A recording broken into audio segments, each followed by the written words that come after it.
देखिए, हम टेक्सटाइल और फूड प्रोसेसिंग बिहार का बेस है और जो हम कंज्यूम करते हैं वो भी बेस है। तो हम ये चाहते हैं कि जो बिहार में टाइल की इंडस्ट्री, शीशे की इंडस्ट्री, वो तो बालू से बनता है, तो उस तरह की इंडस्ट्री, मोटर की इंडस्ट्री और हम प्रमोट करेंगे।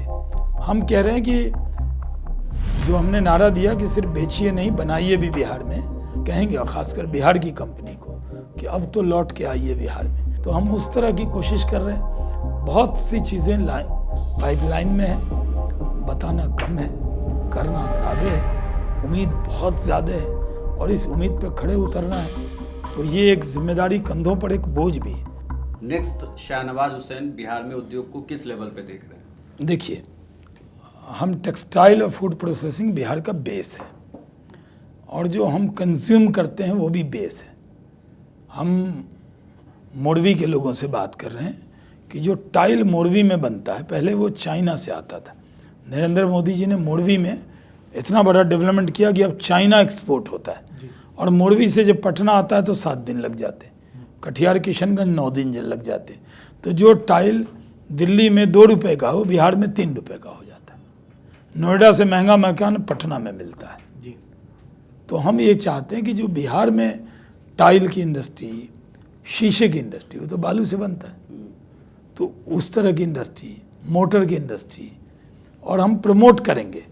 हम कह रहे हैं कि जो हमने नारा दिया कि सिर्फ बेचिए नहीं बनाइए भी बिहार में, और एक नारा और दिया है कि जो लोग पलायन कर गए थे, जो बिहार के लोग हैं, फार्मास्यूटिकल में तो, फार्मेसी में तो बिहार की बहुत बड़ी बड़ी कंपनी जो लीडर हैं, तो मैं उसके लिए अभी मनसुख भाई मंडाविया साहब से आज ही मिला हूँ और उनसे मैंने कहा कि उन्होंने मुझे कहा कि हम पूरी मदद करेंगे, फार्मेसी के लोगों को बुलाएंगे और बिहार में कैसे इन्वेस्टमेंट हो। तो एक फार्मेसी इन्वेस्टर मीट करेंगे दिल्ली में, मनसुख भाई के ज़रिए, उनके विभाग के ज़रिए लोग आएंगे और हम उनको कहेंगे, और ख़ासकर बिहार की कंपनी को, कि अब तो लौट के आइए बिहार में। और बिहार तक सिर्फ आप न्यूज़ मत दिखाइए, आप भी इस अभियान के पार्ट बनिए, क्योंकि बिहार के लोग जो बाहर हैं, अगर वो फैक्ट्री बिहार में लगा के भी कमा सकते हैं तो अपने वतन लौट कर उनको आना चाहिए। तो हम उस तरह की कोशिश कर रहे हैं। बहुत सी चीज़ें पाइपलाइन में है, बताना कम है, करना ज़्यादा है, उम्मीद बहुत ज़्यादा है और इस उम्मीद पे खड़े उतरना है। तो ये एक जिम्मेदारी कंधों पर एक बोझ भी है, क्योंकि मैं सेंट्रल में काम कर चुका हूँ और हमारी सेंट्रल में सरकार है मोदी जी की क़यादत में, उनका पूरा, उनकी दुआएं हैं। ज़रूर नीतीश कुमार जी के नेतृत्व में, मोदी जी के आशीर्वाद से बिहार को तरक्की के रास्ते पे ले जाएंगे। बहुत नौजवानों की आंखों में उम्मीद देखता हूँ, वो उस उम्मीद को पूरा करने का ज़बरदस्त दबाव मेरे पे है और इंशाल्लाह मैं इसको पूरा करूँगा। रोज़े की खबर देखनी हो तो बिहार तक देखिए। चलिए, आपने तमाम सवालों का बेबाकी से जवाब दिया, आपका बहुत बहुत धन्यवाद।